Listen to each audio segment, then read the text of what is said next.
Hi friends, ഇന്ന് നമുക്കൊരു തരിക്കഞ്ഞി ഉണ്ടാക്കിയാലോ. ചൂടായ തവയിലേക്ക് നെയ്യ് ആഡ് ചെയ്ത് കൊടുക്കുക. അതിലേക്ക് ചെറിയ ഉള്ളിയും കാഷ്നട്ടും കിസ്മിസും ചേർത്ത് കൊടുത്ത് നന്നായി ഒന്ന് ഫ്രൈ ചെയ്യുക.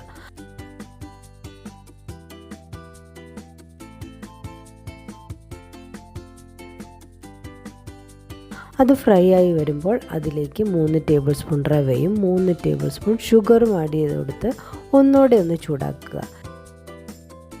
റവയൊക്കെ നന്നായി ചൂടായി കഴിയുമ്പോൾ അതിലേക്ക് 2 കപ്പ് പാല് ചേർത്ത് കൊടുത്ത് നന്നായി ഇളക്കി കുറുക്കിയെടുക്കാം.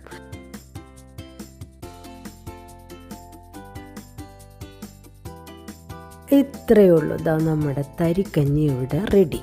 നല്ല ഹെൽത്തിയുമാണ്, ടേസ്റ്റിയുമാണ്.